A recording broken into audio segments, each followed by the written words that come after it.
ได้แต่นั่งนะว่าสิกำลังว่าสิปั่นข้าวพี่น้องเนาะสั่งเห็ดผลก็ดิเห็ดคักเห็ดแหน่ดีนี่จะได้อ่านั่นละมูอยู่บ่นี่เนาะโตพี่น้องเอ้ยบ้านผมหันบ่แห้ง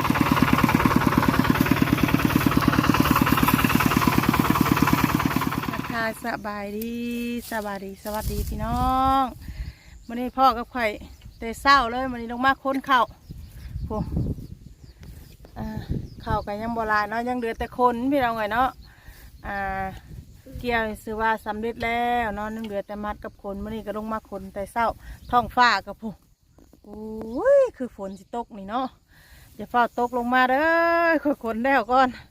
เลยไม่ได้ทั้งพ่อเพิ่นพ่อยู่พี่น้องไงเนาะทั้งสแกวก็ได้ลงมาค้นเขาเองกับลูกชายผู้ลูกชายกันสบายดีป้าเตอเป็นอะไรเมื่อยบ่ได้เมื่อยเฮียนบ่บ่นี่บ่พักคนข่าวช่วยแม่โอ้คนข่าวซอยแม่ก่อนพี่น้องยังบ่ลายปานใดเนาะยังให้นี่ยังประมาณอยู่2 รถเนาะทางเฮากะบ่ได้เอาลายพี่น้องเอ้ยเพราะว่าทางพ่อเพิ่นบ่อยู่เฮาบัดขับบ่เป็นบ่ค่อยเก่งบ่แม่นบ่เป็นขับรถบ่ค่อยเก่งพี่น้องเอ้ยเนาะบัดนี้ก็สิคนข้าวขึ้นก่อนพี่น้องเอ้ยเนาะ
ขึ้นแล้ววันนี้พี่น้องเนาะเมื่อกี้นี่ขับมาขาลูกชายเพราะว่าลูกชายเพิ่นย่างนั่นเลยขับมาถาเพิ่นมานี่เพิ่นขึ้นไปขับขึ้นไปแล้ว1 รถแต่บ่ได้เอาลายเนาะเพราะว่าลูกชายมันก็บ่ค่อยขับรถครั้งแรกกับมือแรกอีกพี่น้องเอ้ยเนาะโหมามัดเข่าบานนี่ป้าโตมาใส่ว่างมามัดเข่าซอยคอยนี่เด้อย่านฝนตกพี่น้องเอ้ยพูอุ้ยฝ่าฝนขึ้นคือฝนสิตกนี่เนาะมัดเข่า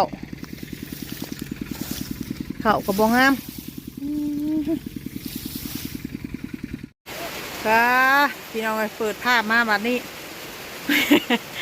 ฝนตกพี่น้องเอ้ยเนาะตอนนั้นค่อยอันว่าค้นข้าวพี่น้องเนาะข้าวดีฮ้อน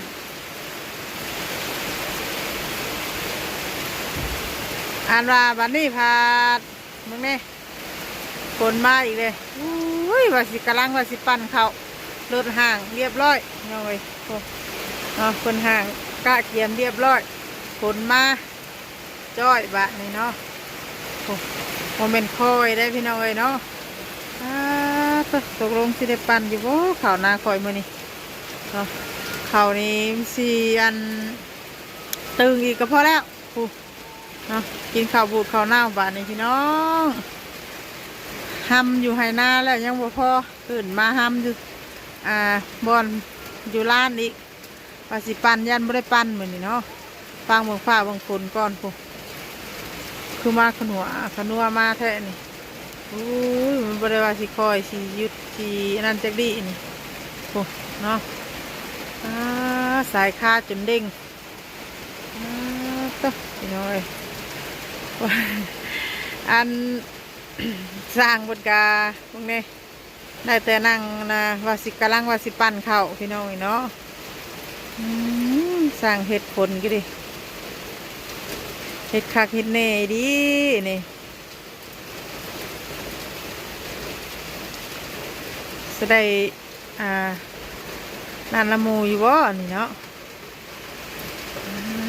โตพี่น้องเอ้ยบ้านผมหันบ่แห้งบันไดตอนนั้นที่รถปั่นมาฮอดน่ะบ่ฝนยังบ่ตกเนาะบัดนี้พอเพิ่นห่างแล้วเรียบร้อยก็เกียมจากมาบัดนี้เนาะได้ชั่วโมงนึงแล้วพี่น้องเนาะแต่ว่ายังบ่เซาตกเป็นชั่วโมงยังบ่เซานี่เนาะจะได้ปั่นอยู่บ่นาข่อยบ้านนี่คือสีเริ่มห่วยๆมาได้บ้านนี้เนาะใครในหนึ่งสีสว่างมาหน่อยหนึ่งพี่เนาะสว่างมาแล้วบ้านนี่เอาสิปั่นเข่ารอบซองพี่น้องเนาะบ่ฮู้ว่าสิได้จักกระสอบบ้านนี่เริ่มพวกหันกำลังกำลังกล้าเกียมกำลังเก็บเข่าขึ้นรถ จากมาป้าโต